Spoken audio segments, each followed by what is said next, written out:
I'm not sure how many times we raced down that slope. After safely making our way to the bottom, we discovered that out of nowhere, we literally had no idea where it came from, but all of a sudden, we were in the middle of a blizzard. Whiteout conditions. Couldn't see anything beyond a yard or so. The howling winds sent the snow pounding against our bodies. The pain from that relentless barrage was actually worse than the bitter cold. I could feel my exposed face begin to freeze, and I was forced to keep my face down when I tried to breathe. This was one crazy blizzard, and it came without any warning. Haruhi had been in the lead when she came to a stop, and Nagato, close behind, also came to a sudden halt. By the time Asahina and I, who were skiing along at a leisurely pace, and Koizumi, bringing up the rear, caught up to them, the blizzard was already here. As if it's been summoned by someone. That concludes my flashback. I hope that you now understand why we're trudging around the snowy mountain.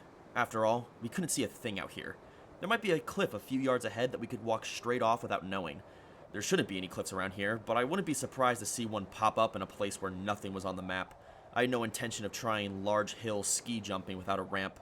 I guess that my example of cliffs was a little exaggerated, but there was a realistic chance of one of us crashing into a snow-covered tree that was impossible to see and breaking a nose or something. Where are we right now? Times like this are when we can depend on Nagato. I was reluctant to rely on her, but our lives were on the line here. Yet, we were still lost after hours of following Nagato's exact navigation, as I mentioned in the beginning. That's odd. Haruhi's muttering was beginning to carry a tone of suspicion. What's going on here? It makes no sense that we haven't seen a single person yet. How long have we been walking around? Her gaze was directed at Nagato, who led the way. She was questioning if Nagato had gone the wrong way. The only logical conclusion that could be drawn in this situation. We were walking through a ski resort, not some unexplored wilderness. If we continued to walk in a direction that took us down the slope, we would eventually reach the bottom, or something was clearly wrong. I guess we don't really have a choice. Let's build an igloo and take shelter, until the blizzard dies down. Wait. I stopped Haruhi as we struggled through the whipping snow to reach Nagato's side. What's going on? The girl with no expression on her face slowly looked up at me, her short hair frozen stiff.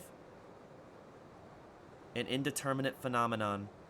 Her voice was soft. Her black eyes were staring at me earnestly. If the spatial coordinates I have identified for our position are correct, we are already past the starting point. What the hell? Wouldn't that mean that we should have spotted some sign of civilization by now? We haven't even spotted any lift cables or a lodge. The situation has transcended my capacity for spatial perception. I sucked in a deep breath when I heard Nagato's calm voice. I could feel crystals of snow evaporate as they touched the tip of my tongue, along with any words I could have said. A situation that's beyond Nagato's abilities? Was this what the vague premonition had been hinting at?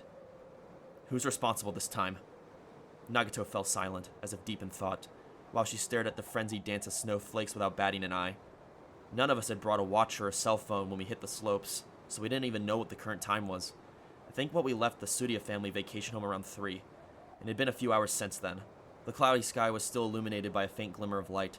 Still, the thick clouds and howling blizzard prevented us from determining how high the sun was in the sky.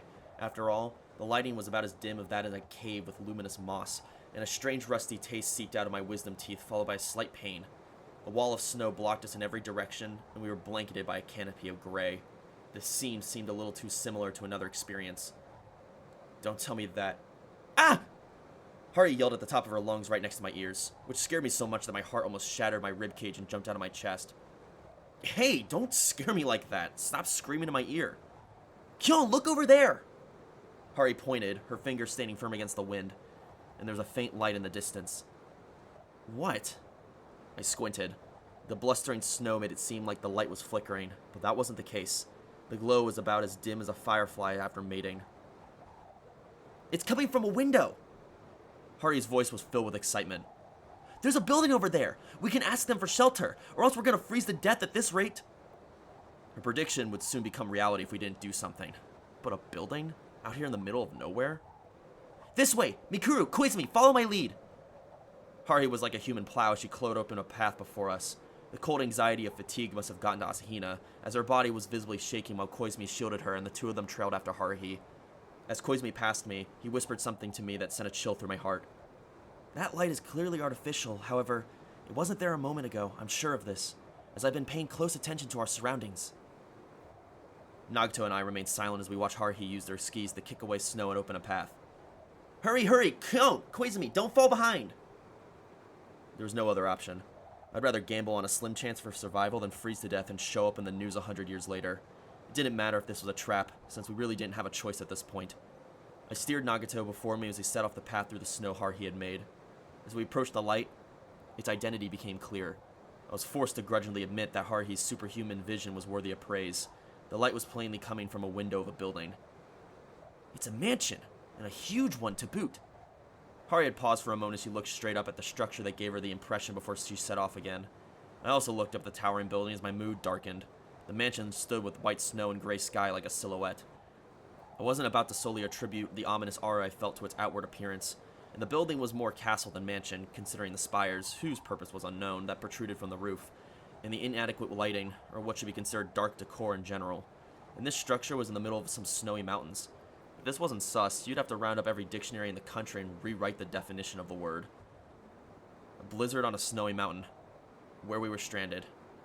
When we happened to spot a faint light as we completely lost our sense of direction, and then we arrived at an odd-looking mansion of Western make. With so many conditions met, the next step would be the arrival of a suspicious-looking owner of this mansion, or perhaps some kind of grotesque monster. So, is this story going to be mystery or horror? Excuse me! Haruhi was already yelling at the entrance. There wasn't an intercom or door knocker to speak of. Haruhi was beating on the rustic door with her fist. Is anybody home? I looked up at the mansion away from my position behind Haruhi as she pounded away. In any case, this situation, setting, and stage felt a little too convenient for my taste. I could tell that this wasn't Koizumi's doing, though it would certainly be great if the door were to open and reveal Arakawa and Mori bowing deeply. But that obviously wasn't going to happen after Nagato had attested that the circumstances were beyond her own capabilities. I doubt that Koizumi could ever upstage Nagato, and even if Nagato happened to be on the prank, she would never lie to me. Haruhi continued to shriek in an ear-piercing voice that held its own against the howling blizzard. We're lost! Can you let us rest a bit? We're going to die if we have to keep standing out here in the snow! I looked back to make sure that everyone was here. Nagato was staring at Haruhi's back, doing her typical Biscuit doll impression. Asahina was hugging herself with a terrified look on her face. Koizumi had dropped his usual smile as he stood with his arms crossed, his head cocked, and an expression on his face like he'd just eaten something bitter. He was about as indecisive as Hamlet as he visibly wondered if we should open the door or not. Haruhi was starting to make enough noise to be considered guilty of disturbing the peace, at least in my neighborhood. Despite that, there had been no response from the inside. Is nobody home? Haruhi removed her gloves and breathed warm air into her hands with a bitter expression on her face. I thought there'd be someone around since the lights are on. Kyon, what do we do? It'd be rather difficult for me to give you an immediate answer to that question. The job of rushing headlong into an obvious trap belonged to your typical emotional and hot-headed superhero. We just need a place to shelter us from the snow and wind. Is there like a shed or something nearby? However, Haruhi disregarded my suggestion to search the vicinity. I watched as she put her glove back on and grabbed the doorknob that was covered by snow and ice. From the side, it almost looked like she was praying as she exhaled. And with a serious look on her face, Haruhi slowly turned the doorknob. I probably should have stopped her. Or at the very least, I probably should have asked for Nagato's advice before making a decision. But it was too late now. It almost felt like the mansion was opening its gaping maw. As the door opened.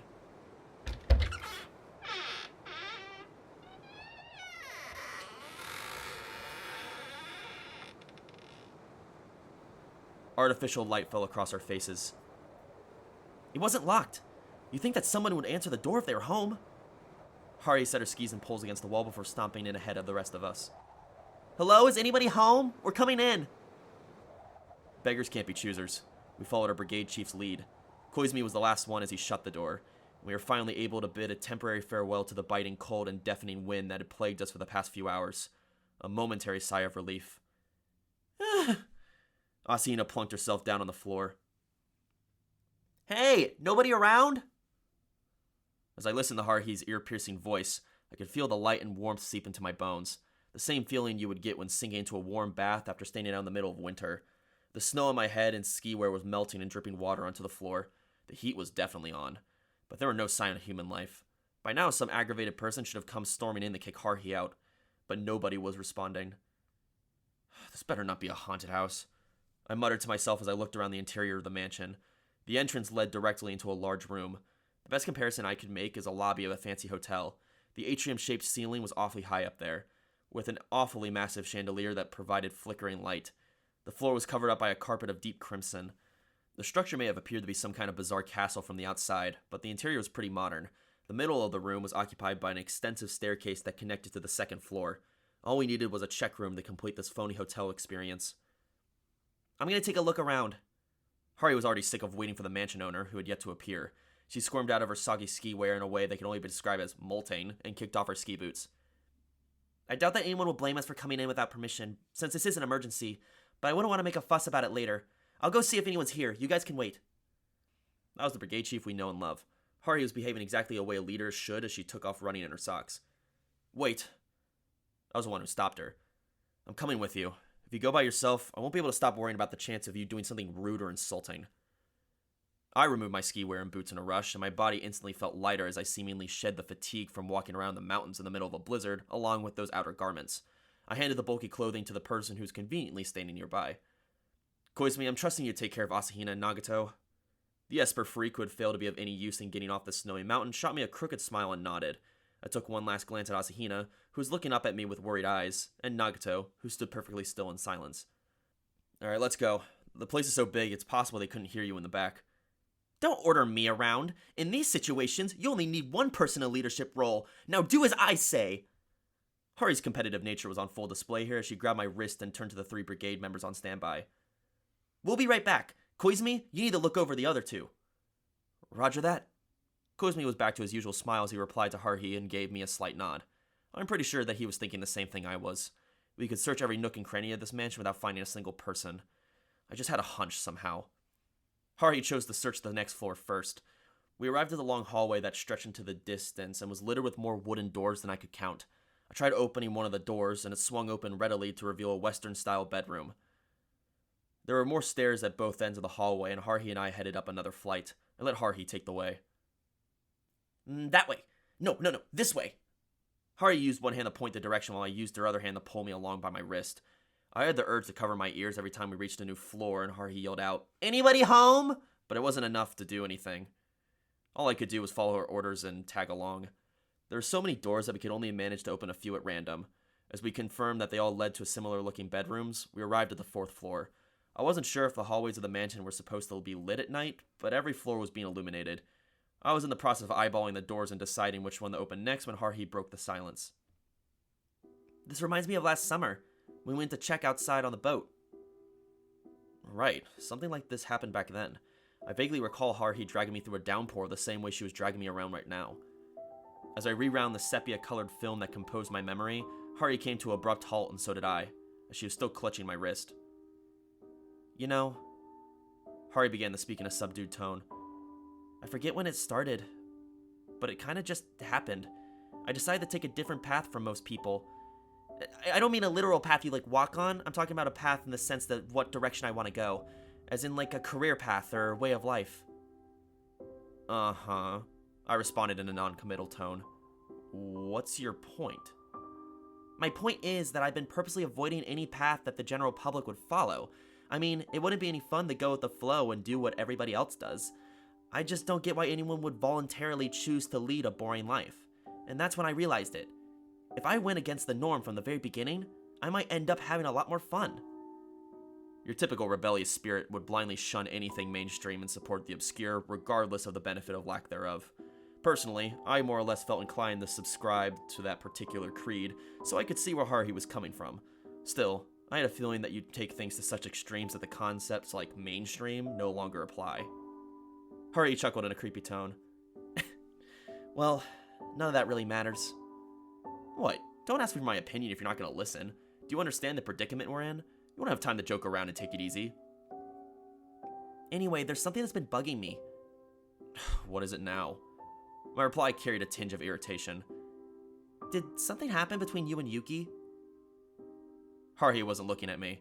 She stared down the hallway before us. I waited a beat before responding. What are you talking about? Nothing happened. Liar.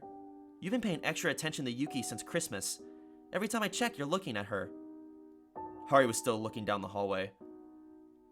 It's not because you hit your head, is it? Or what? You better not have any funny ideas involving her. Well, I can only manage to stammer a feeble reply. As Haruhi had noticed, I've been trying to be more considerate of Nagato since the disappearance shit, so I felt uncomfortable about denying my concern flat out. Still, I never expected Haruhi to notice, so I didn't have the appropriate answer ready, but I couldn't just tell her the truth either. Well, spit it out! Haruhi was being deliberate in enunciating her words. Yuki's been acting weird too. She doesn't look different, but I can tell. You must have done something to Yuki. She'd gone from warning me about having any funny ideas to accusing me of already doing something in the space of 2 or 3 sentences. It was entirely possible that if I left her alone, she would reach the conclusion that something had actually happened between Nagato and me by the time we made it back to where Koizumi and the girls were waiting. Though something actually had happened, which makes it difficult for me to simply deny the allegation. Well, you see, I won't let you smooth talk your way out of this. You're disgusting. No, you got it wrong. Neither of us had done anything to be ashamed of. Look, the truth is... Haruhi was looking at me like I was an archery target. The truth is... As Haruhi stared me down, I finally came up with something. Nagato has this problem she's been dealing with. Yeah, that's it. She asked me for advice a while back. It's pretty hard to think and talk at the same time, especially when you're making up an entire story. Truth be told, her problem hasn't been solved yet. I guess that... Basically, it's something Nagato needs to deal with herself. I can only listen and try to help her figure out what she wants to do. Nagato doesn't have a solution yet, so I'm still a little concerned, which is probably why I keep looking in her direction. What kind of problem? And why would she ask you for help? She could have come to me instead. Haruhi still sounded suspicious. I doubt that Yuki would rely on you more than Koizumi or me. She probably would have taken anyone that wasn't you. Haruhi's eyebrows narrowed, but I used my free hand to stop her. My mind was basically becoming clear. Okay, here's the basic rundown. Do you know why Nagato lives alone? Well, family issues, right? I don't know any details since I find it disgusting to pry into someone else's private matters. There's been some change in her family situation. Depending on how everything turns out, Nagato might not be living here anymore. What do you mean? Simply put, she'll be moving. Out of that apartment to a faraway place to live with relatives maybe. Naturally, she'll have to switch schools, transfer out if you will. They might time it that she's in a different high school next spring when we all become second years. Really? Haruhi's expression softened. I got this. Yeah, but Nagato doesn't want to transfer schools, regardless on how it goes with her family. She wants to stay at North High until graduation. So that's been on her mind. Haruhi lowered her head for a moment before looking back up at me, an expression of rage on her face. Well, all the more reason to come to me then! Yuki is an important brigade member. I'm not going to let her run off without a word. Those words were all I needed to hear. Look, if she would have gone to you, you would have made everything more complicated. Knowing you, you'd probably march off to the home of Nagato's relatives and start a protest against her transferring. Yeah, probably. Nagato is determined to settle this herself. She's a little unsure in the moment, but her heart lies in the club room. She's just been brooding over this by herself for so long that it's been an emotional strain on her. She probably wanted to talk to somebody else about it. This is when I was in the hospital, so Nagato told me everything when she came to visit by herself. I just happened to be there at the time when nobody else was. Haruhi sighed softly. Yuki, huh? I didn't realize she was having problems. It looked like she was having fun to me. Before winter vacation started, I was walking through the hallway when I ran into some of the Computer Society underlings saluting her, and she didn't seem to mind. I tried to picture Nagato with a pleased look on her face, but I couldn't, so I just shook my head and cleared my thoughts. Haruhi suddenly lifted her face. But, yeah, wow, damn. I guess that sounds like the Yuki I know. I was able to breathe a sigh of relief as she apparently bought my story. I found it odd that she could attribute my part of this made-up scenario to typical Nagato behavior, but it seemed that my tail spinning matched Haruhi's impression of Nagato. I tried to wrap it up. Look, everything I said is like off the record. You cannot tell Nagato. Don't worry though, she's gonna still be reading quietly in the club room when the new school year starts. Well, of course, I wouldn't have it any other way. But... The wrist caught in Haruhi's iron grip was starting to feel very warm as I continued. If, on the off chance that Nagato ends up deciding to transfer schools or is taken away against her will, you're free to go on a rampage. If it comes to that, I'll back you up every step of the way. Haruhi blinked a couple of times before staring up at me with a daze, and then she flashed me an absolutely dazzling smile. Well, of course! Haruhi and I made our way back to the entrance lobby on the first floor, where we were treated to 3 idiosyncratic greetings by the members, who had removed their ski wear while waiting for us. For some reason, Asahina was on the verge of tears. Suzumiya, I'm so glad you're back! Bikuda, why are you crying? We said we'd be right back. Haruhi patted Asahina's hair in good humor, but the expression on Koizumi's face ruined the moment. What's with the eye contact? You're not going to grab my heart with looks that don't make any sense at all. The last member, Nagato, just stood there in a haze and stared at Haruhi with her black eyes. She seemed to be even more out of it than usual, but I just assumed that an alien-made organic life form would be hard-pressed to carry out the task of plowing a path through a snow like one of those Russell snowplows. This assumption also took into account the fact that Nagato wasn't perfect, and I was fully aware of that now. Do you have a moment? Koizumi casually walked over to me and whispered in my ear. I would like to keep this a secret from Suzumiya. When you put it that way, I don't have any choice but to listen. A rough estimate will do. How much time would you say has passed since you and Suzumiya left us? Hasn't even been like half an hour maybe? During that time, I had to listen to Haruhi's little speech and make up a story to tell her, but it didn't feel that long to me. I was expecting you'd say that.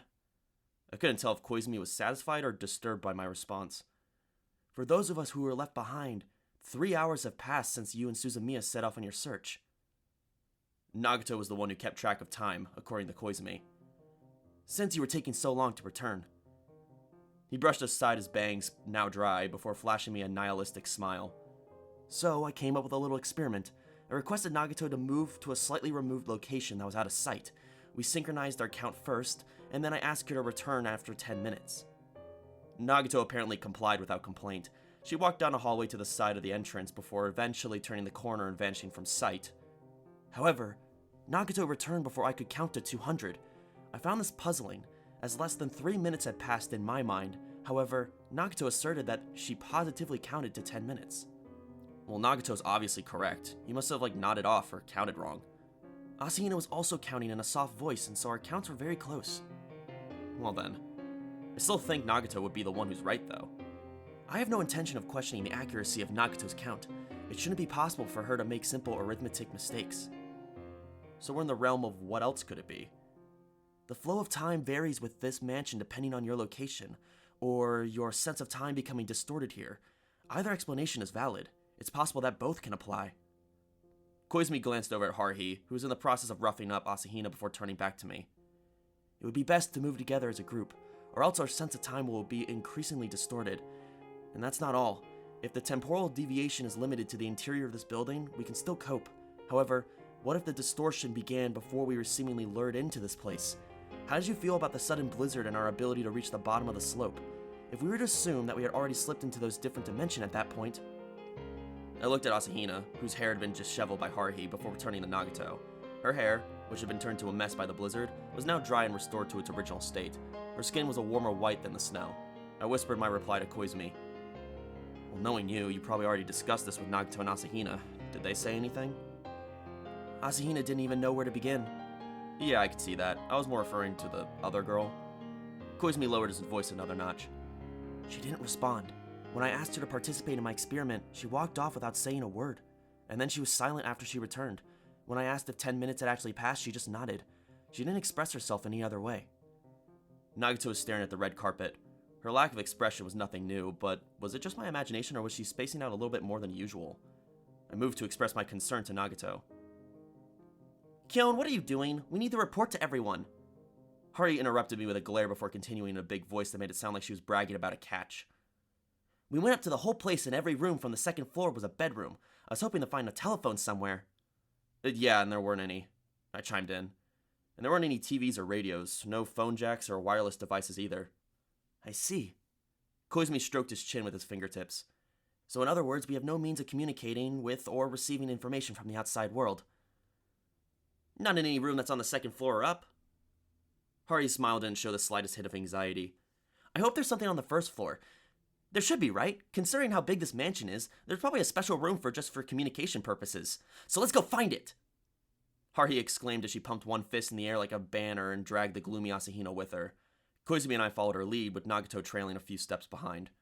We soon reached the dining hall, an area furnished with antique decorations that were fancy, spacious, and flashy as what you'd find in a 3-star restaurant. Not that I've ever been in one.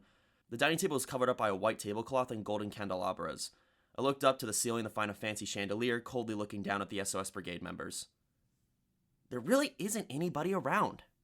Haruhi spoke as she lifted a steaming teacup to her mouth. I wonder what happened to the people here. The lights and heating were all left on. What a waste of electricity. And there isn't even a communications room or anything. What's going on here? The hot milk tea Haruhi was currently sipping had been borrowed without permission from the kitchen at the back of this restaurant-like dining hall, along with cups and a kettle. While Asahina was waiting for the water to boil, she and Haruhi had checked the various cabinets to find neatly stacked tableware that was sparkling clean as though it had just been washed and dried. This extremely large refrigerator was stocked with plenty of food. All things considered, I found it difficult to believe that the mansion had been abandoned for an extended period. It was almost like the inhabitants of the mansion had all packed up and left maybe like a second before we arrived. No, that explanation was also questionable. If that were the case, there would still be some traces of human life. It's like the Mary Celeste. Hari probably meant that as a joke, but I wasn't laughing. The five of us had searched the first floor together. We walked a single file through the hallways, checking every door we came across to scrounge around for useful items. We also discovered a laundry room with a giant dryer, a karaoke room with brand new machines, a bath that was as big as the ones you'd find in public bathhouses, a recreation room equipped with a ping pong table, a pool table, and an automated mahjong table. I could only hope that these rooms hadn't popped out of nowhere the past 24 hours. There is another explanation. Koizumi set his cup on the saucer and picked up one of the shining candelabras as if he was playing with it. For a moment, I almost thought he was going to swipe it, but he soon placed it back on the table as though appraisal.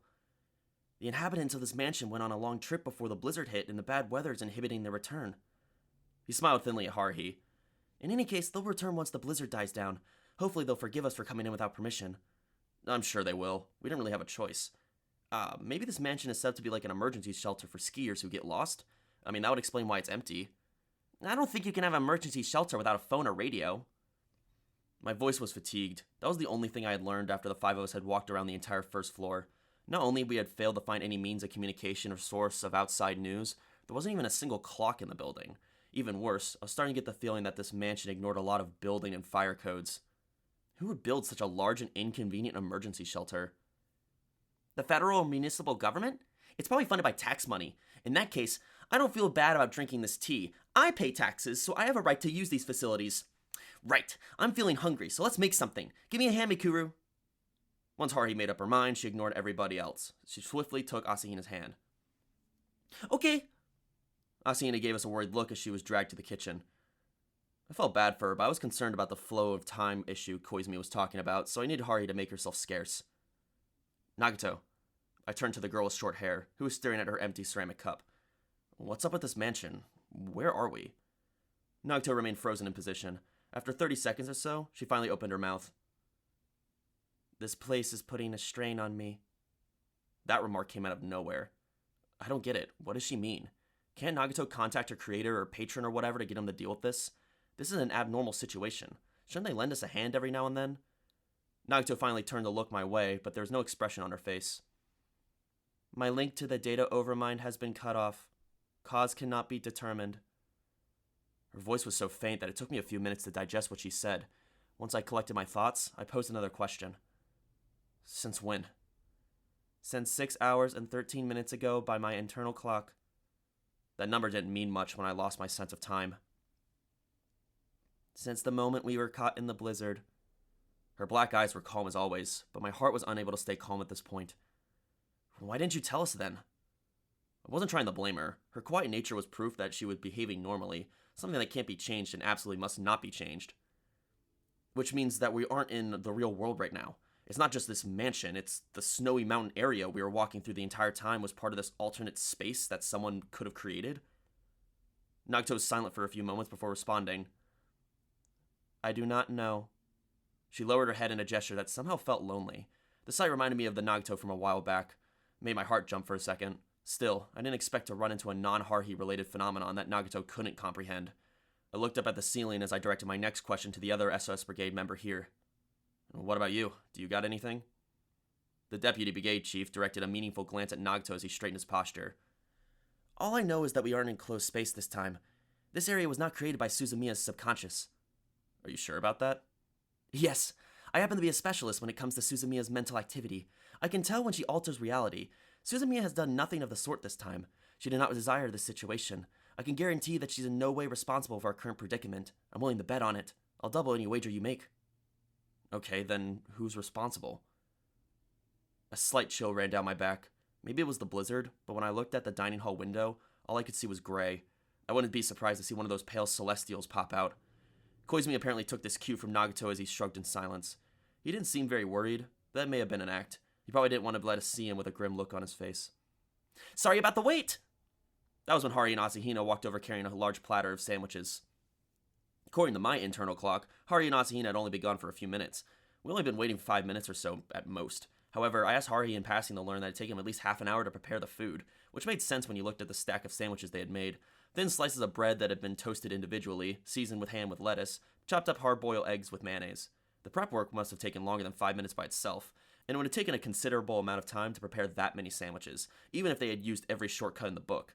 The sandwiches were delicious, but that's not important. I had the opportunity to experience Haruhi's cooking skills in the form of the Christmas hot pot, but seriously, was there anything she couldn't do?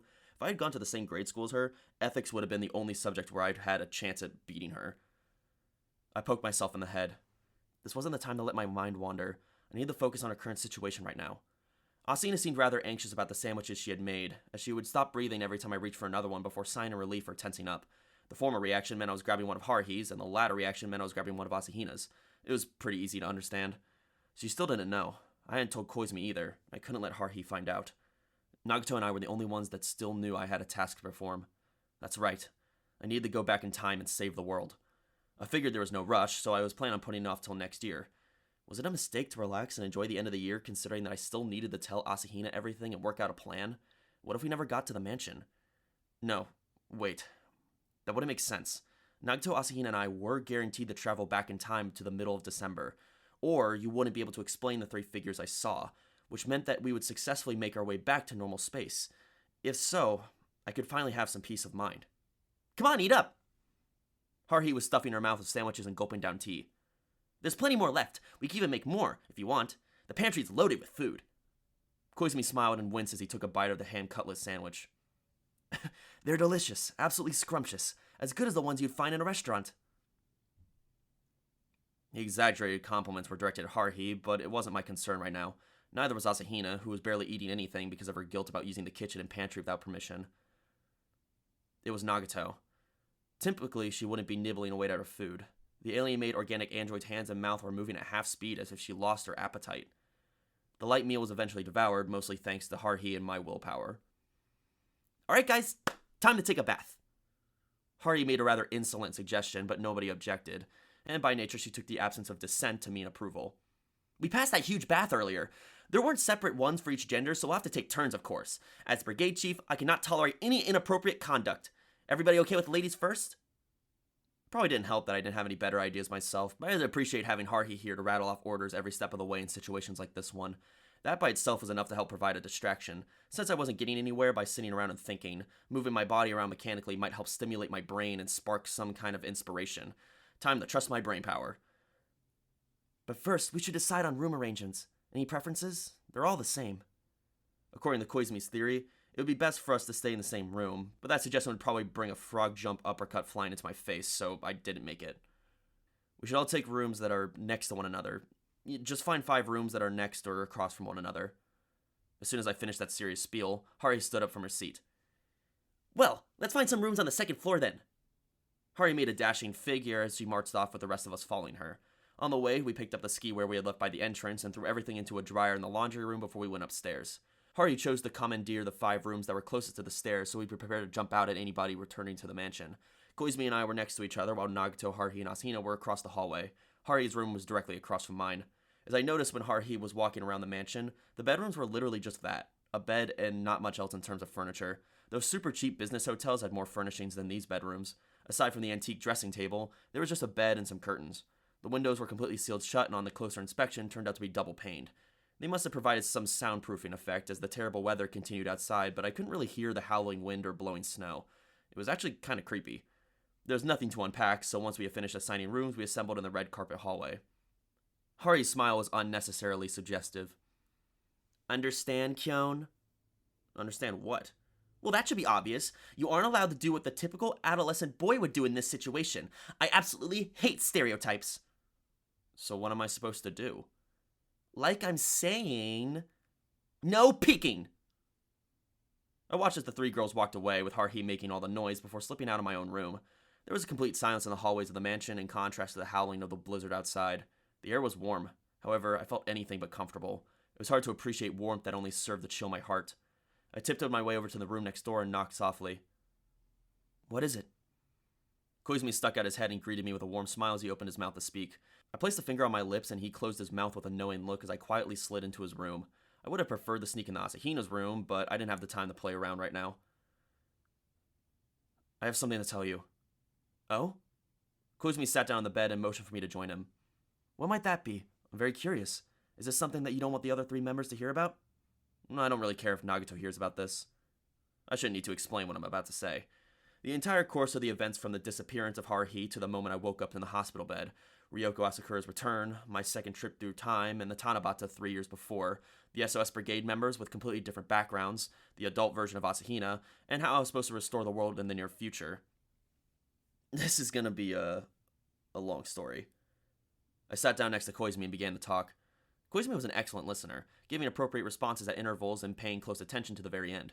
I only covered the major points, so it wouldn't take as long as I expected. There are a few places where I wanted to go into further detail, but my focus was on making my explanation simple and sweeping. Koizumi willingly listened to the very end. "I see." He didn't seem particularly excited as he brushed his fingers against his mouth. "If what you say is true, I can only say that I find it fascinating." "Is fascinating how you talk to people?" "No, I truly feel that way. In fact, I have my own suspicions. Your anecdote would serve to reinforce those suspicions." I probably didn't have a very amused look on my face. "What kind of suspicions are we talking about?" "There's a possibility of decay." "What?" "Suzumiya's power, as well as Nagato's ability to manipulate data." Whoa, hold on, what are you trying to say?" I looked at Koizumi. He still had that innocent smile on his face. "I mentioned before Christmas that Suzumiya has been creating closed space at a less frequent pace, and accordingly, it feels that Nagato, how should I put this, her alien aura? That atmosphere about her, it's been weakening." "Suzumiya's behavior is gradually approaching that of an ordinary young girl. On top of that, Nagato is seemingly distancing herself from her position as a terminal for the data overmind. At least, that's how it appears to me." Koizumi looked straight at me. "As far as I'm concerned, these changes are more than I could ever have hoped for. If Suzumiya can accept her current reality and abandon her desire to change the world, my job would be more or less done. And it would be a big help if Nagato were to become an ordinary girl in high school. As for Asahina, well, I suppose we can cope with her being a time traveler." Koizumi continued his monologue as if I weren't there. "You must travel back to the past in order to restore yourself and the world, because you already witnessed the future versions of you, Nagato and Asahina at that point in the past, I believe?" "Yep, you got it." "However, we're currently stranded in the middle of a blizzard on this mountain inside this dubious mansion that someone prepared for us. Circumstances beyond Nagato's comprehension. You could say that we've been trapped inside an alternate space. If the current situation doesn't change, you won't be able to return to the past, so it would be safe to assume that you, Nagato, and Asahina would need to return to our original space at the very least. No, your return is inevitable." Wouldn't make sense otherwise. That's why I probably wasn't as nervous as I should have been. I definitely heard my own voice back then. I had yet to return to the past, which meant that I'd be making the journey in the near future. In that case, it wouldn't be possible for me to stay in this mansion forever, and it had already been determined that I would leave eventually. "I see." Koizumi repeated himself as he smiled at me. "However, I have a different theory to offer. A rather pessimistic theory, if you will. Put simply, this hypothesis assumes that no matter if none of us return to our original space." Stop trying to act smart and just spit it out. "Well then," Koizumi began to lower his voice cautiously. "It is possible that we are not the originals, but mere copies in an alternate world." He paused to let me absorb his words, but they made really no sense. "Let me try to make this easier to understand. For instance, if our minds were scanned and copied into a digital space, what would happen? Our minds and nothing else were transported to a virtual space." "Copies?" "Yes, this isn't limited to our minds. Anything is possible if we're dealing with the power of the level of the data overmind. In other words, we have wandered into this alternate space and are not the originals, but faithful copies that were created at a certain point. The originals are, well, they may be partying at Tsuruya's vacation home as we speak." Hold on. Sorry, I'm having trouble understanding your reasoning here because I'm very dumb. That shouldn't be the case, but I'll try to use more relevant examples. Let's pretend you are playing a computer game, a fantasy RPG, and when you're about to venture into the cave with no idea what may be inside, you save first to be safe, naturally. If your entire party is wiped out, you can just reload from that save point. As long as the copy data exists, the originals may be kept in a safe place while all the risk is deleted to your copies. If anything goes wrong, you simply reset. What would happen if that applied to our current situation? Koizumi had a resigned look on his face, but his smile was still intact. In other words, we are copies, mere guinea pigs that have been placed in some simulated space constructed by some unknown character, a place created for the sole purpose of observing our reaction to these circumstances. Koizumi. As I spoke, I was suddenly hit by a violent sense of deja vu. The same incoherent intrusion by a fragment of memory I'd experienced last summer during that endless August. What is this? A memory I'd no recollection is screaming in a corner of my mind to remember. I spoke hesitantly. Has anything like this happened before? Do I recall being stranded on a snowy mountain before? No, I don't. That's not what I meant. It had nothing to do with being on a snowy mountain. I could vaguely recall being trapped in a different dimension for some odd reason, in a very surreal place. Do you mean during the cave cricket extermination? We were certainly in an alternate space at that time. No, it's not that either. I racked my brain for an answer. All I could come up with was an image of Koizumi dressed in odd clothing along with Haruhi, Nagato, Asahina, and me. Yeah, Koizumi, for some reason I have this feeling that you were holding a harp. All of us were in archaic dress and focused on some task. You couldn't be referring to memories from a past life. I'd expect you to be the last person to suggest us an idea. If humans could actually remember past lives, we would all be getting along a lot better. Except that's just an excuse used by people who have a problem with the present. Well, you're absolutely right about that. Shit, I can't remember. My mind is telling me that I have no such memories of alternate space, however, deep down my senses are saying otherwise. What was it? I can only think of fragmented words such as king, pirates, spaceships, gunfights. What did this mean? My memory was telling me that nothing had ever happened. There was a piece of the puzzle deep down in my heart that just didn't fit, but I wasn't able to identify it. Koizumi must have seen the frustrated look on my face as he continued in a composed voice. If we're in a space that cannot be deciphered by Nagato and causes her strain, we should be able to deduce the identity of the party or parties responsible for our mountain ordeal, the blizzard, and this mansion. I didn't say a word. An entity with as much power as Nagato or more. And who could that be? Well, I don't know. However, if I were the one responsible, I would have dealt with Nagato first. Unlike Asahina and me, who are virtually powerless alone, Nagato is directly connected to the data overmind.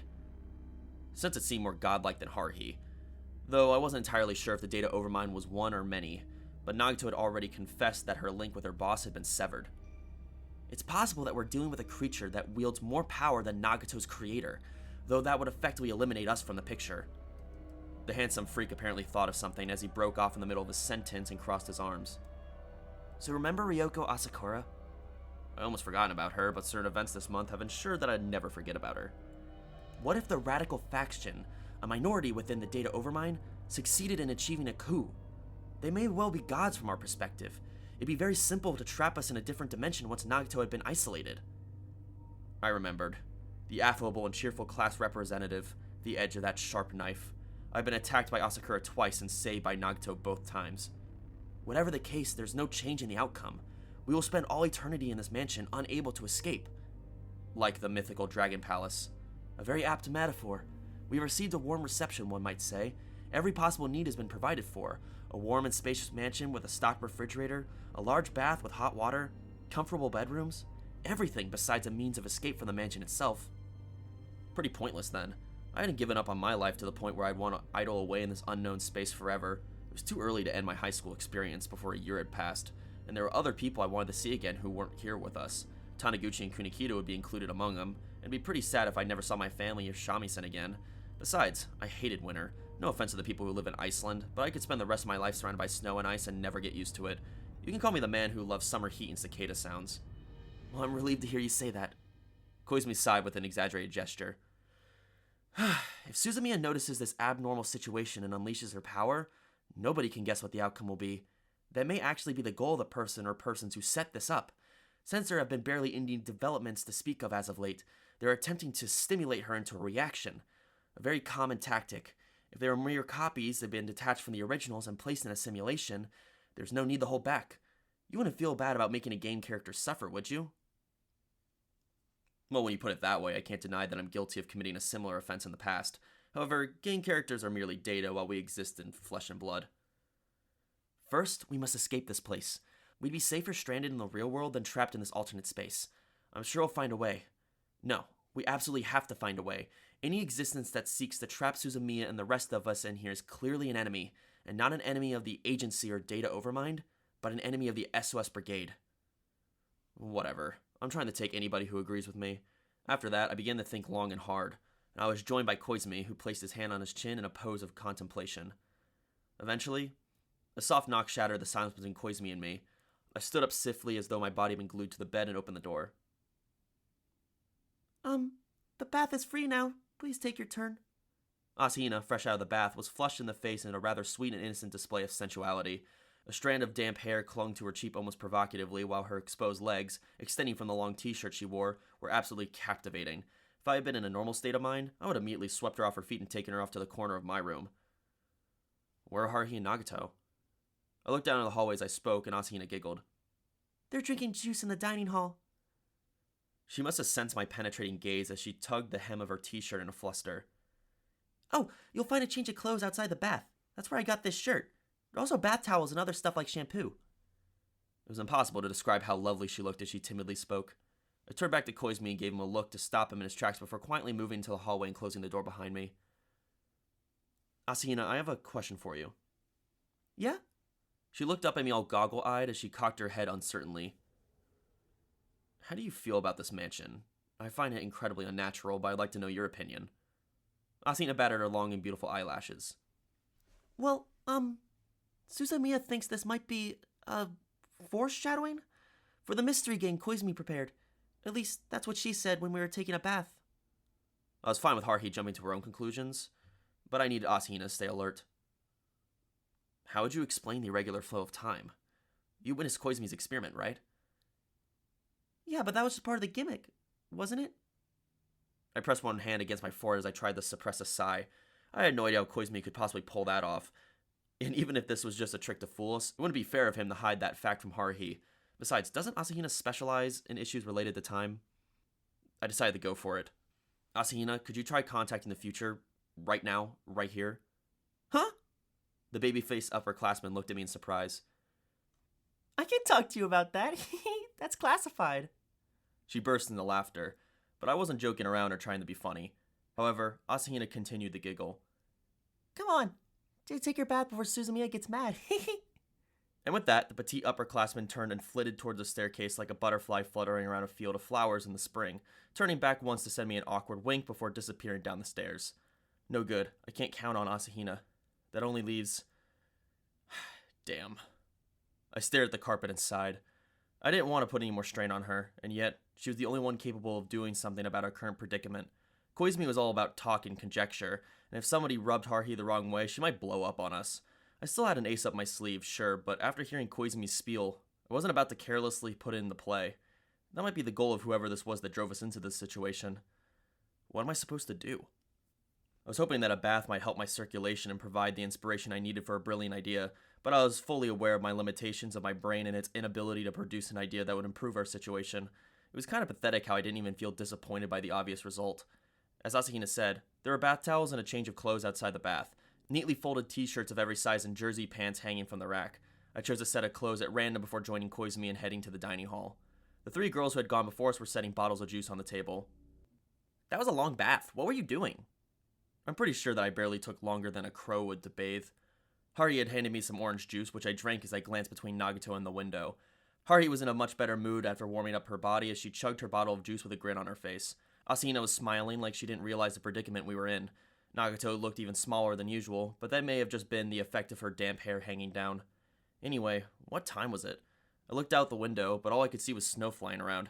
Still, it wasn't very bright outside, but the fact that it wasn't completely dark only added to its creepy atmosphere. It seemed that Haruhi had lost her sense of time. Anyone want to go play in the rec room? Karaoke's fine, but it's been a while since I played Mahjong. Bets will be pegged to the scoring and anything goes as far as rules are concerned, but I want to focus on building good hands so none of the bonus stuff is allowed. Double points for 13 orphans and 4 concealed triplets, okay?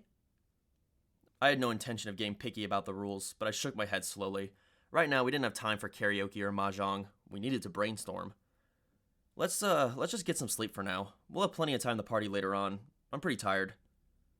We've been trudging around on our skis for hours, half covered in snow. Haruhi would be the only ones whose muscles weren't fatigued after that excursion.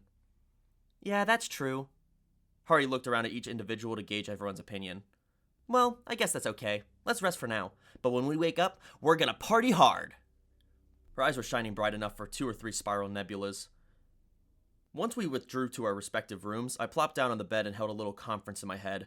However, these situations are when a person's incompetence tends to be exposed, and I was unable to produce a single useful plan.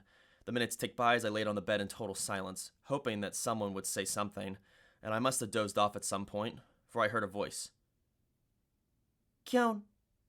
Someone suddenly called my name, which made me jump. I hadn't heard the door open or the sound of footsteps or rustling clothes that would be associated with someone entering the room. I hadn't even sensed that there was another person here, which meant that I was already surprised to begin with when I looked at the shadow standing in the middle of the room and doubled over in shock. Asahina. The only light in the room came from the window, curtains drawn aside, which was tinted by the snow. However, despite the dim lightning, it would have been impossible for me to be mistaken. It was Asahina, the SOS Brigade mascot who graced the club room with her presence like an adorable little fairy. Kyon. Asahina repeated herself as she smiled at me and hesitantly walked over to me. I sat back down on the bed in a hurry as she took a seat next to me with her legs exposed. There was something out of place that I couldn't put my finger on. And then I noticed she wasn't wearing the same clothes as when she said goodnight in the hallway. She was no longer dressed in a long t-shirt, but she was still barely dressed. Asahina was looking up at me, wearing only a white shirt, in a scene that could have come straight out of somebody's fantasy, from an extremely close position. May I sleep here? A question almost made my lungs pop out of my mouth. This is weird. Her misty eyes looked straight at my face as her cheeks were flushed. Asahina slowly leaned against my arm. What the hell? I'm afraid being in a room by myself, I can't fall asleep. If I'm by your side, I should be able to rest comfortably. I could feel her body through the flimsy shirt. It was so hot that I almost thought I was on fire. Something soft pressed against me. Asahina was hugging my arm as her face drew near. May I? A rhetorical question. No male or female could ever possibly refuse such a request when it came from Asahina, so it's okay. I mean, this bag is too big for one person. Hold on.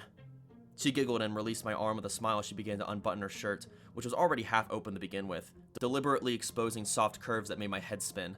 The same cleavage I have seen when I accidentally opened the door when Haruhi was putting Asahina into a bunny outfit, in the photographs that were slumbering in a hidden folder on the hard drive of our computer. Wake up, you got it wrong. Only 2 buttons remained fastened on her white shirt. No, make that 1.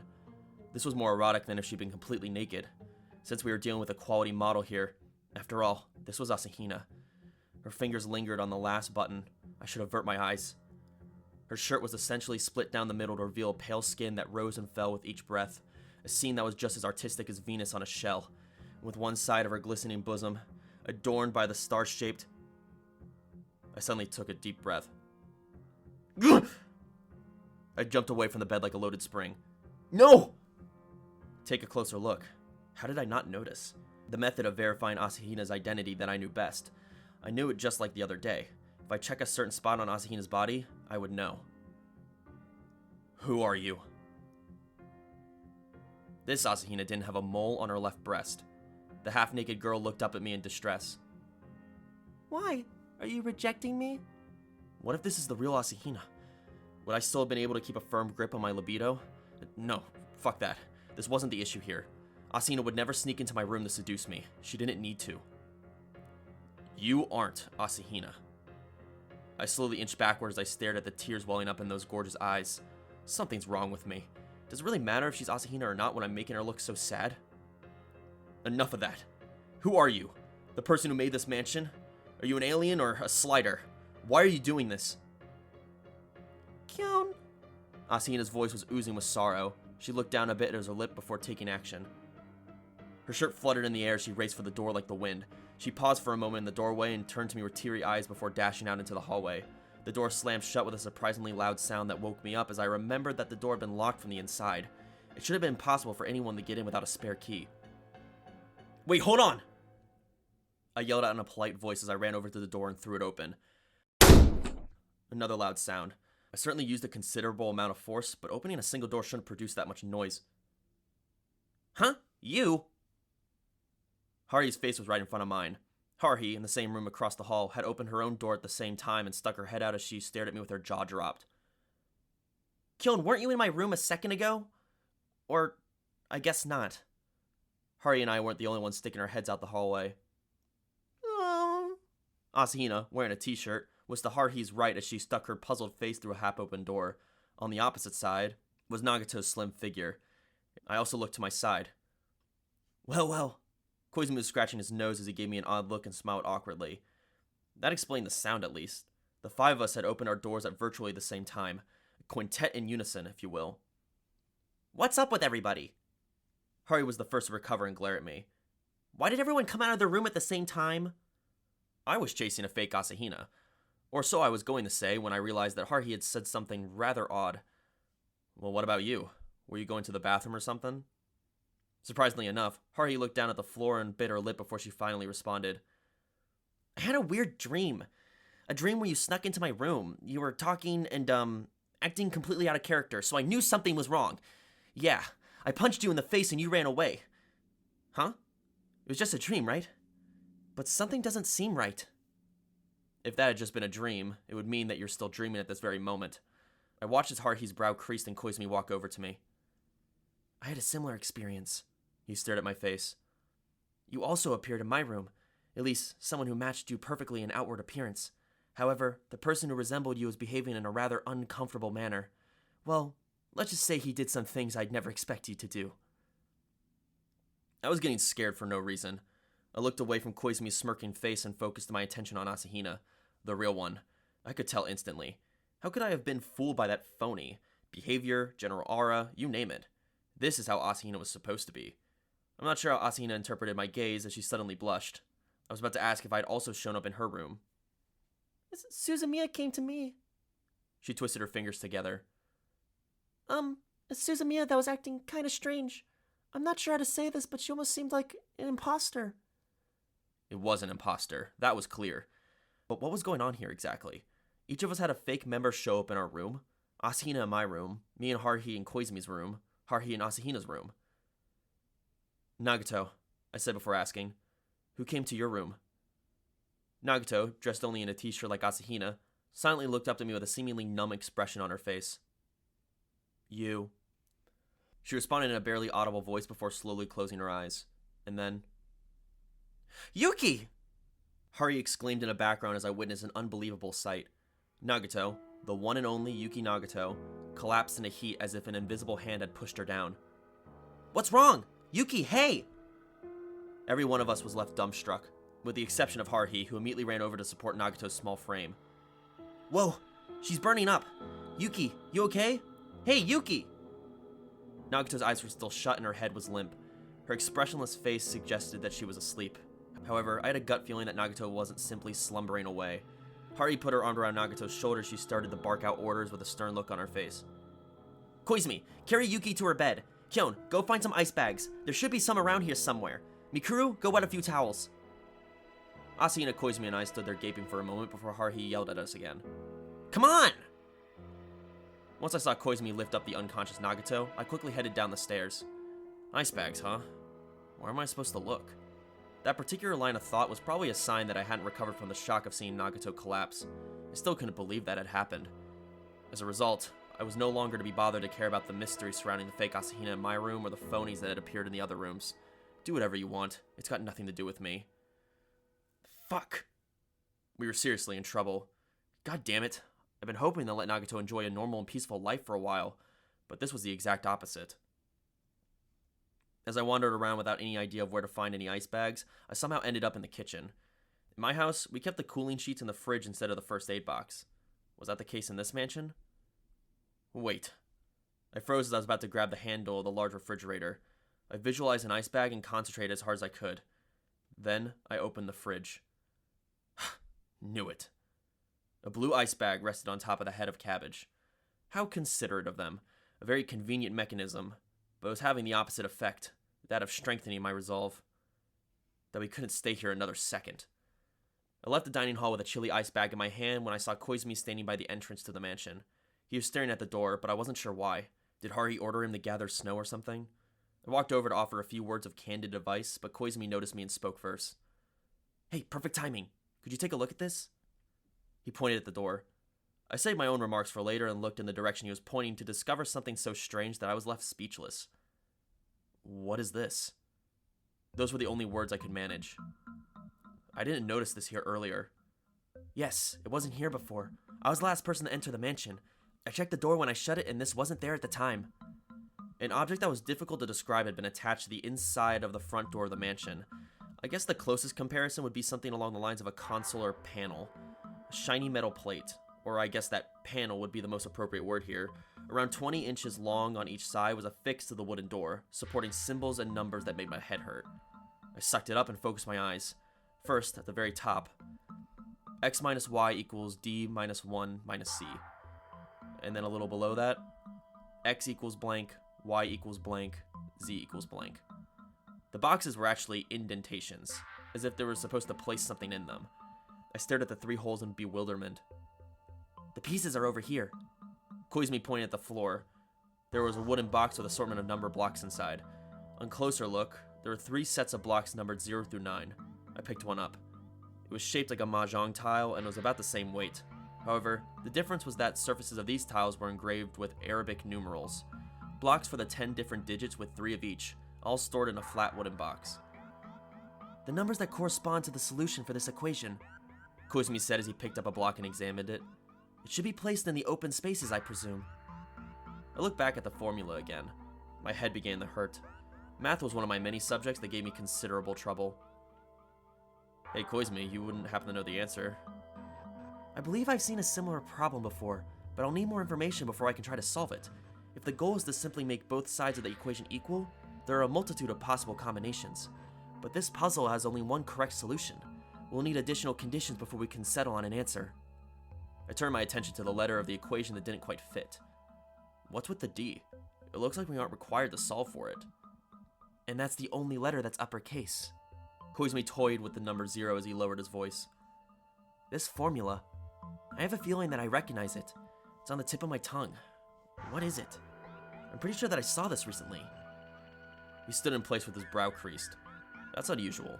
You'd rather see Koizumi with a serious look on his face, so deep in thought. So is this supposed to mean something? I returned the tile in my hand to the box. I can see that a math problem has suddenly popped up on the inside of the door, but why does it matter? Yes. Koizumi seemed to snap out of it. It's the key. The door has been locked. There's no way to open it from the inside. I spent some time fiddling with the doorknob to no avail. What? You'll understand once you give it a try. As you can see, there's no keyhole or lock on the inside. I gave it a try. The door won't open. Who locked the door? And how? If this is an automatic lock, we should be able to open the door from the inside. More proof that common sense does not apply in this space. Koizumi went back to his mindless smile. I do not know who's responsible, but someone is trying to trap us in here. The windows have all been sealed shut, and the door to the entrance is locked tight. So, what about the formula on the panel? A quiz for killing time? If I'm not mistaken, this formula is the key to opening the door. Koizumi sounded rather calm. Our only means of escape, provided to us by Nagato. Koizumi paid no heed to the rush of nostalgia I was experiencing after recent memories had resurfaced as he continued to rattle away. You could call this a war of data, a form of limited conflict, if you will. Someone has trapped us within this alternate space. Nagato had countered by providing us with a means to escape. I assumed that this formula would be that result. If we solve this equation, we would be able to return to our original dimension. If we fail, we'll be stuck here. It's simple as that. Koizumi rapped on the door. We have no way of knowing the basic details of this war. As this is a war of data between elemental entities, it is beyond our understanding. However, their struggle is manifested through such practical measures. This panel will be one such example. The math problem didn't seem to fit in with this bizarre mansion. This is no coincidence. Each of us experienced a rather peculiar dream, which was immediately followed by Nagato's collapse and the appearance of this panel on the door. The sequence of events did not occur by accident. They must be related somehow. If Koizumi was worried in any way, he was doing a good job of hiding it. I am positive that this is the key to our escape, most likely courtesy of Nagato. I checked to see if it said copyright by Nagato on the panel anywhere. It didn't. This is merely conjecture, but I believe that Nagato's power is limited in this space. Now that her link with the Data Overmind has been severed, she can only rely on her innate abilities. That would explain the haphazard means of escape. You're making a lot of sense for mere conjecture. Well, yes, I suppose. The agency has made contact with other inferences aside from Nagato, so I happen to have access to certain information. I wasn't interested in hearing about these other aliens, but there wasn't enough time for that right now. We needed to deal with this weird puzzle first. I was looking between symbols on the panel and then remembered blocks in the wooden box when I remembered something Nagato had said in her flat voice. This space is putting strain on me. I didn't know the identity of that person who led us into this mansion in the middle of the blizzard, but I wasn't going to forgive whoever was responsible for Nagato's getting a fever and passing out. I wasn't about to go along with that little puke's plans. I was ready to do whatever it took to get her out of this place and get back to Tsuruya's vacation home, accompanied by every single SOS Brigade member, no exceptions. Nagato had done her job. I couldn't see or hear her handiwork, but I was certain she'd been fighting this invisible enemy from the second we stepped into this alternate space. That was probably why she looked more out of it than usual. As a result, she was able to create this small opening as she collapsed. Now it was our turn to open the door. Alright, let's get the hell out of here. Koizumi responded to this proclamation with an easy smile. Of course, that was the plan. This place may be comfortable, but I wouldn't want to stay here forever. Utopia and dystopia are merely two sides of the same coin. Koizumi. My voice was so serious that I surprised myself. Can you use your ESP to open a hole? The situation's looking bad. With Nagato the way she is now, you're the only one who could do something about this. You are overestimating my abilities. Koizumi was still smiling, despite our current predicament. I do not recall ever saying that I am an omnipotent esper. My powers only come into play after certain conditions. You should be aware of the fact that I didn't bother listening to the rest of his sentence. I grabbed Koizumi by the collar and pulled him over to me. I didn't ask for your excuses. I glared at Koizumi in that cynical smile of his. Don't you specialize in alternate space? Look, Asahina can't be depended on, and Haruhi's out of the question. There must be something you can do, like with that cave cricket. Or is your agency made up of a bunch of useless losers? I'd also be a useless loser in this case. There was nothing I could do. I couldn't even keep my cool, which probably placed me below Koizumi. The only idea I could come up with was to beat the crap out of Koizumi, and then have him beat the crap out of me, since I wouldn't be able to beat the crap out of myself without holding back. What are you doing? A sharp, irritated voice stabbed into my back. Kyon, what's going on with those ice bags? You were taking forever, so I came down here to check on you, and what? You're sparring with Koizumi? What are you trying to do? Haruhi was standing in full height with her hands on her hips. Couldn't you be more considerate of Yuki? This isn't time for you to play around. If Haruhi was interpreting this exchange between Koizumi and me playing around, her mind was clearly elsewhere. I released my grip on Koizumi and picked up the ice bag from the spot on the floor where it had fallen while I wasn't paying attention. Haruhi quickly took the bag from me. What is this? Her gaze shifted to the odd equation on the door. Koizumi straightened his collar and replied. Indeed, the two of us were wondering the same thing. Do you have any ideas? Isn't that Euler? I was thrown off by Haruhi's instant response. Koizumi continued. You mean Leonard Euler, the mathematician? I don't know his first name. Koizumi looked back at the puzzle panel on the door for a few seconds. I see. He snapped for dramatic effect. Euler's polyhedron theorem.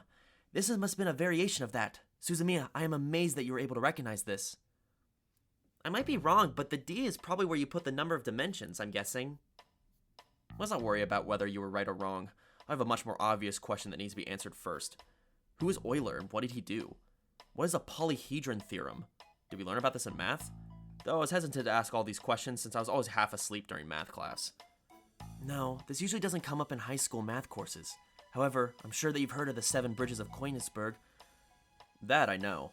That was one of those puzzles math teacher Yoshizaki mentioned during class.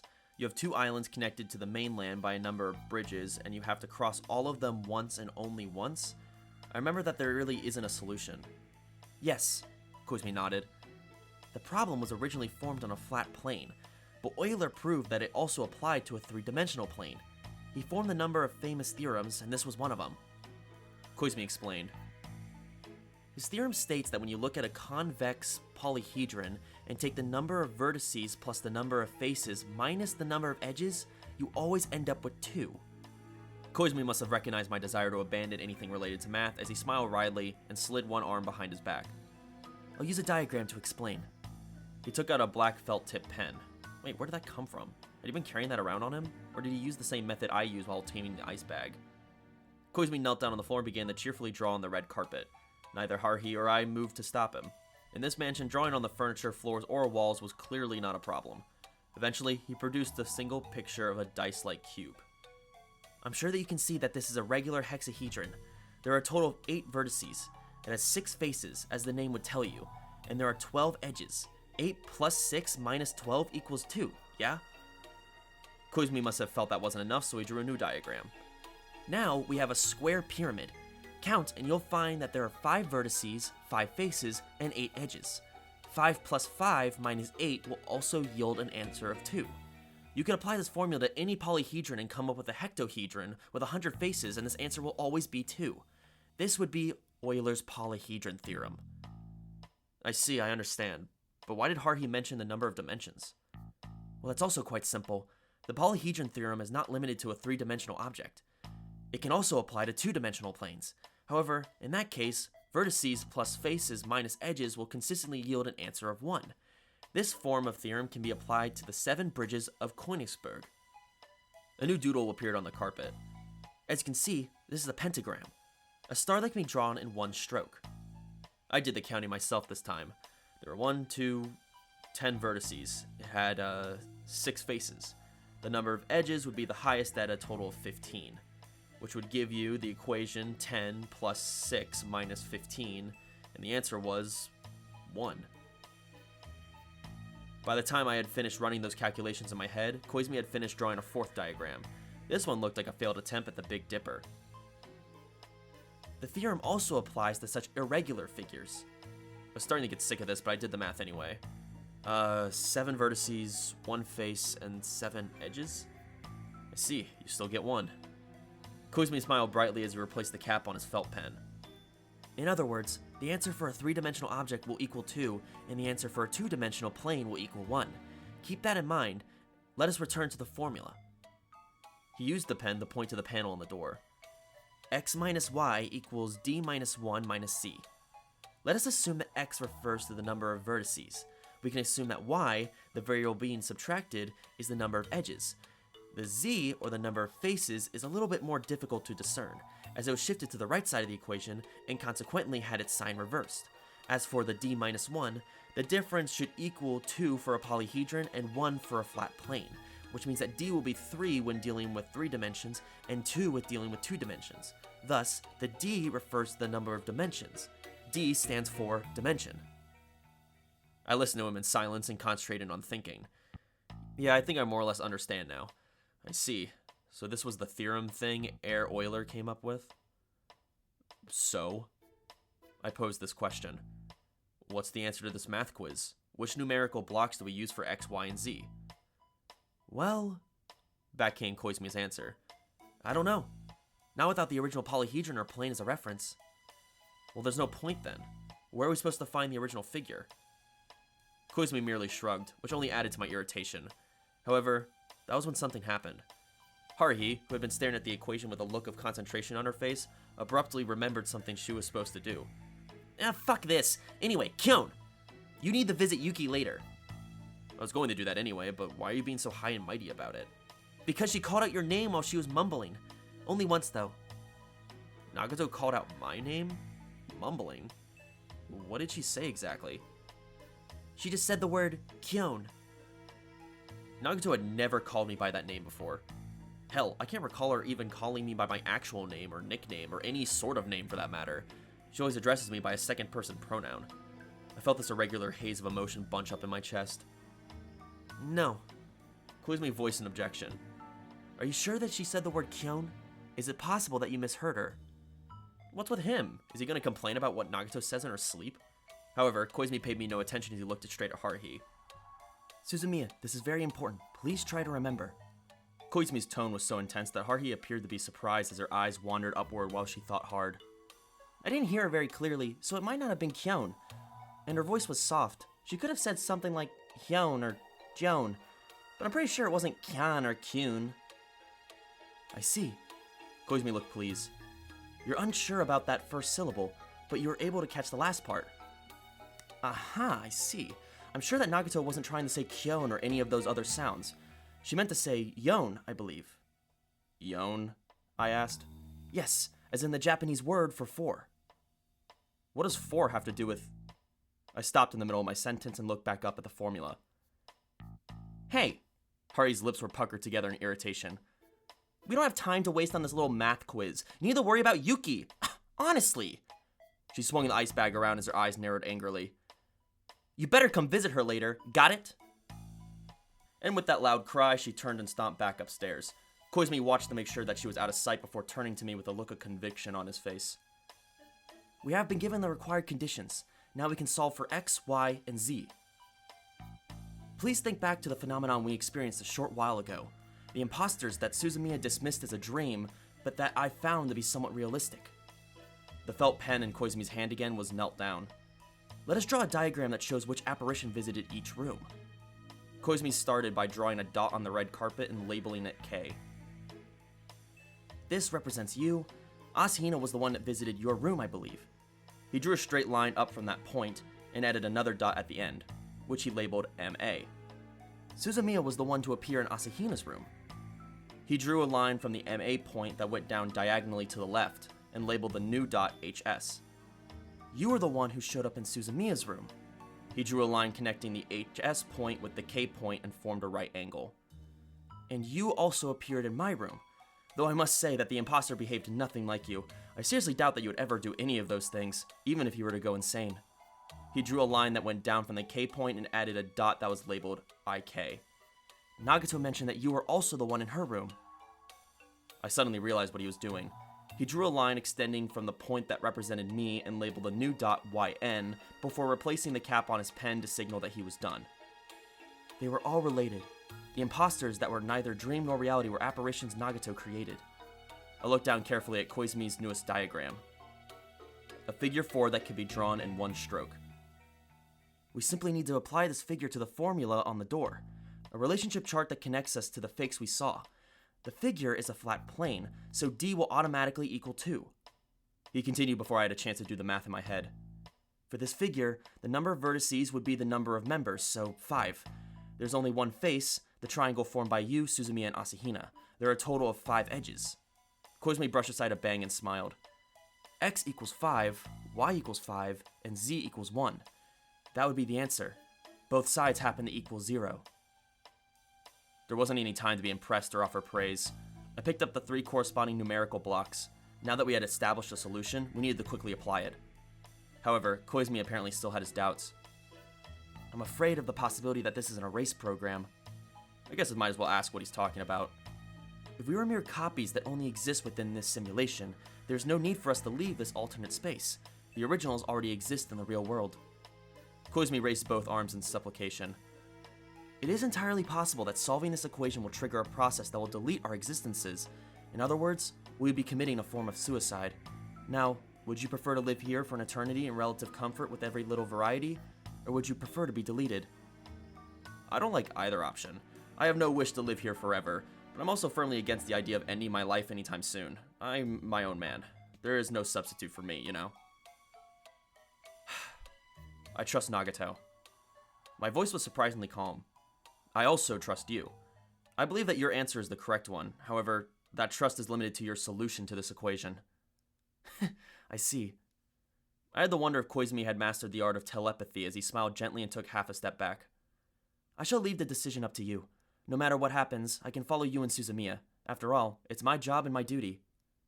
Good thing that you seem to be enjoying yourself then. It's hard to find a job that's actually fun. Koizumi's smile became a little bit more serious. Assuming that we'd be able to return to ordinary space, I have a promise I'd like to make. He almost sounded at peace. If a situation should ever arise where Nagato is in a great deal of trouble, and that situation is beneficial to the agency, I will betray the agency one time and ally myself with you. Ally yourself with Nagato, not me. Under those circumstances, you would certainly be the first to back Nagato, so allying myself with you would be the equivalent of helping Nagato, though my choice of wording may have been convoluted. One side of his mouth twitched. Personally, I consider Nagato to be an important fellow member. I will want to stand by Nagato's side this one time should it be necessary. I may be a member of the agency, but I'm first and foremost the Deputy Brigade Chief of the SOS Brigade. Koizumi was giving me a rather patronizing look, a look that seemed to suggest that he was satisfied in abandoning his right to speak his mind now that his turn was over. In that case, I won't hesitate to do as I please. Back in the middle of December, I'd been the only person left behind in a strange world, and after a considerable amount of running around, I managed to make my escape. The difference was that the rest of the SOS Brigade was with me this time. No need for a dragon palace. We wouldn't be the ones disappearing. This space would. I placed the blocks into their appropriate slots without any hesitation. Click. I hear a satisfying sound, the sound of something metallic being lifted. I held my breath and grabbed the doorknob. Then I focused all my strength. The door slowly began to move.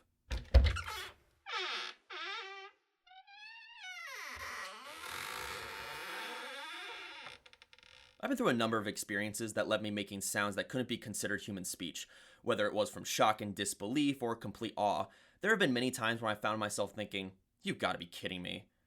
I had figured that after being churned through space and time again and again, I would have developed some resistance, like how cockroaches become immune to bug spray. But it appears I'll have to strike that idea. As soon as the heavy door finished opening, I found myself in a situation where I couldn't make any sound. I couldn't believe my own eyes. Why would my optic nerves send such images to my brain? Did something go wrong? My retinas or lenses have gone out of whack or something. The blinding sunlight made me dizzy. Bright rays of sunshine shone above. The hell? The skies were so clear that I almost sneezed. There wasn't a single snowflake to be seen, let alone a howling blizzard. Blue sky stretched as far as the eye could see, without a speck of cloud in sight.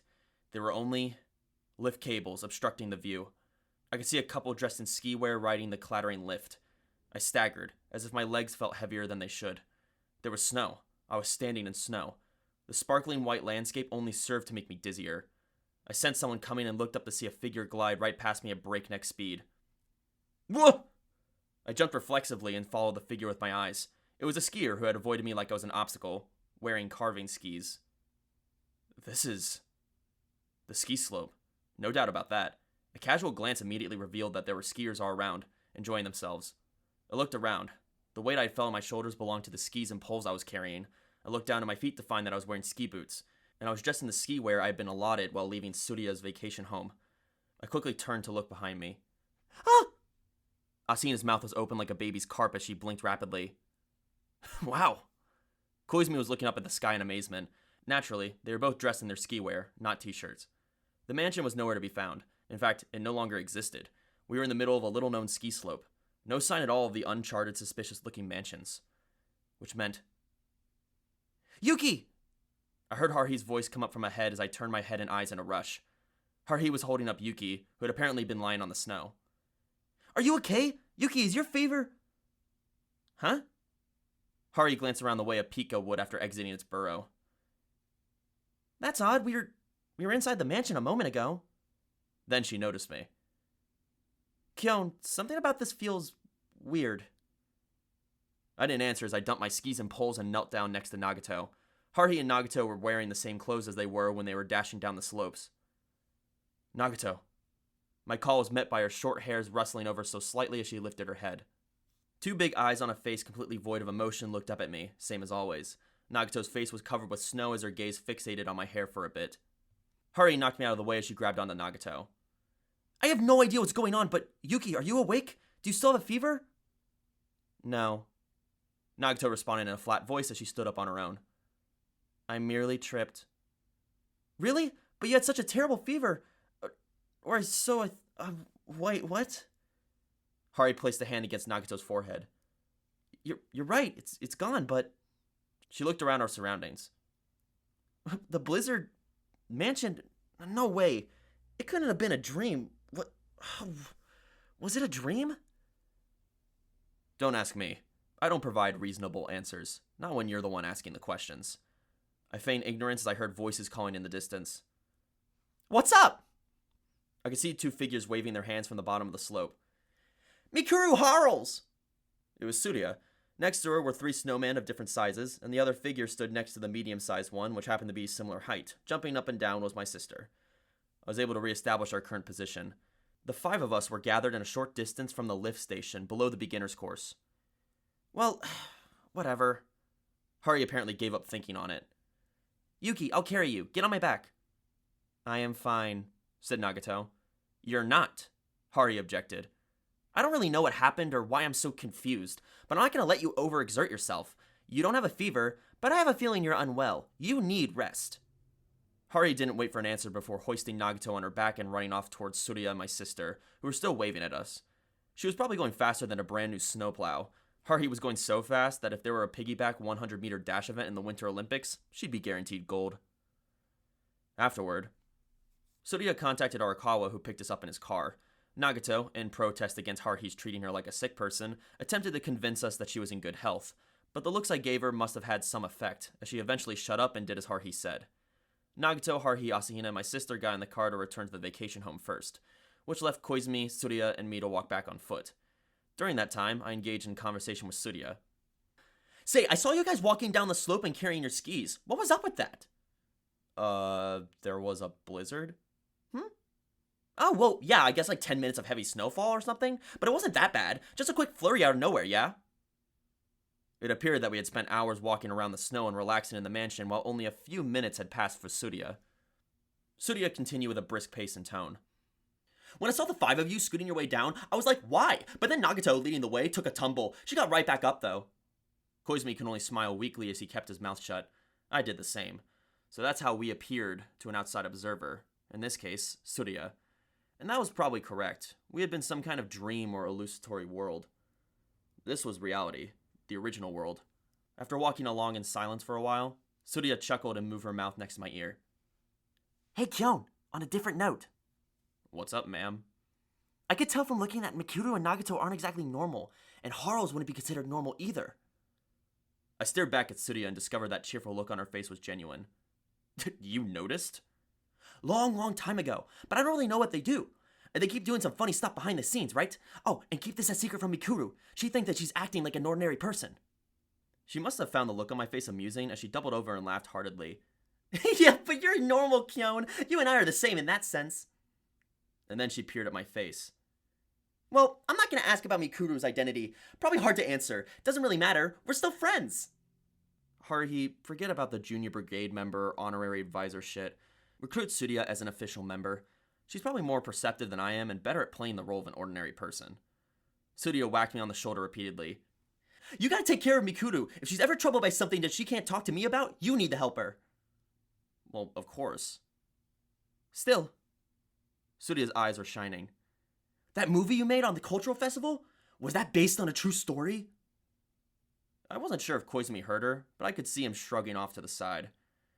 When we arrived back at the vacation home, Haruhi had already forced Nagato into bed. Her pale complexion was no longer dazed like it had been in the mansion. She now had the same cool demeanor that she had in the club room. I could even sense microscopic shifts in emotion. The Nagato we know and love. Asahina and Haruhi were standing next to Nagato's bed like enchanting nurses, while my sister and Shamisen were also standing by. I guessed that they were waiting for us to arrive, because Haruhi began to talk once we were all assembled. Say, Kyon, I have a feeling that I had this strangely realistic dream. We went to a mansion, took a bath, and made some hot sandwiches to eat. I was about to say that she'd been hallucinating, but Haruhi continued. Yuki said that she didn't know anything, but Mikuru remembered the same things I did. I glanced over at Asahina. The lovely tea-serving maid looked down apologetically. This is a problem. I was hoping to convince her that she'd been hallucinating or daydreaming, but I wasn't going to come up with a reasonable explanation for why 2 people had the same daydream anytime soon. I was trying to figure out how I might trick her when I was interrupted. Group hypnosis. Koizumi gave me an exaggerated look of exasperation as he cut in. In fact, I also vaguely remember something similar. You're saying that we were hypnotized? And I was too? Haruhi asked. This was slightly different from artificial hypnotism, but yes, knowing you, if a person were to announce that they were going to hypnotize you, you would become skeptical and the hypnosis would most likely fail. Yeah, you're probably right. Haruhi appeared to be lost in thought for a moment.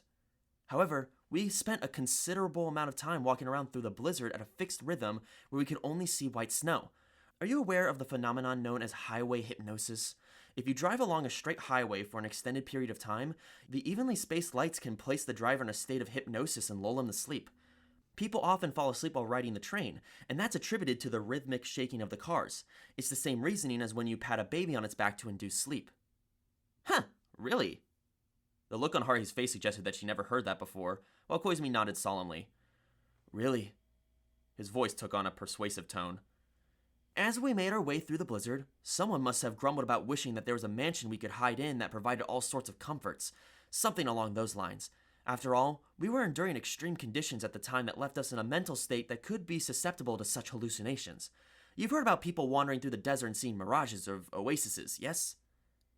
God damn it, Koizumi, he's laying it on real thick. Uh-huh, I guess. So you're saying that we experienced something similar?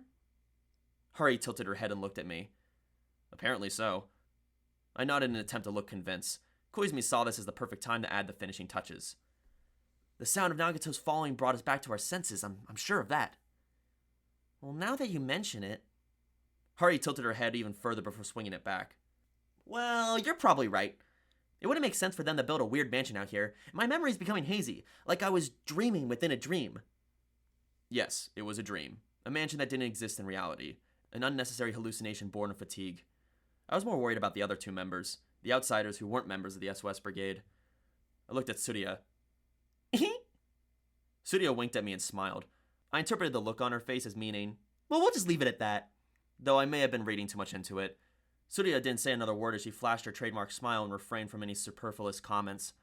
As for the other one, my sister, she was having a sweet dream from her position leaning into Asahina's lap. Like a cat, she was obnoxious when awake, but rather adorable when she was asleep. Asahina didn't seem to mind as she watched my sister's face. From the looks of things, I would guess that Asahina and my sister didn't hear the latter half of Koizumi's explanation. Shamisen was grooming himself on the floor as he looked up at me and meowed. It was almost like he was trying to comfort me. And when all was said and done, we finally reached the first night of our winter trip. Nagato was apparently dying to get out of bed, but Haruhi would make a fuss every time by pushing her back down and throwing the covers on her. I had a thought. There wasn't any need to force her to sleep. Even if she were to have fun dreams, they'd still only be dreams. What mattered was that we were all here together right now. It didn't matter how wonderful a dream was if it ended the moment you woke up. I had no interest in transient illusions. This I understood. A number of issues had been set aside, like the identity of the mansion or whether Haruhi truly believed in Koizumi's fib. Right now, she was busy playing with Nagato, so she didn't really care, it seemed. I headed inside for no real reason, maybe to escape Haruhi's piercing voice. The night sky was filled with more stars than you could ever see in the city, and the reflected light made for a brilliant expanse of silver. Yet for some reason, I didn't feel cold at all. But tomorrow would be the last day of the year. Koizumi's detective show would unfold on New Year's Eve, and Haruhi was planning on partying like crazy. In that case, we might as well relax. I doubt that Nagato has been given many opportunities to kick back. I wasn't sure of how much sleep she usually got or if she even needed the sleep, but she might as well use her chance to get her fill. Throwing Shamisen onto the bed was also a brilliant idea. He could serve as a source of heat. I looked across the endless field of snow as I talked to myself. Doesn't look like we'll have a blizzard tonight. I could only hope that if Nagato was capable of dreaming, she would be granted sweet dreams on this one tonight. After all, I had absolutely no reason to wish otherwise. I also took this opportunity to pray to the stars. It wasn't Tanabata, and it wasn't even New Year's for that matter, but I wasn't specifically directing the prayer to Vega or Altair. Look at all the stars out there. I'm sure that my words will reach one of them. Make the new year a good one. I'm counting on you, who's ever out there.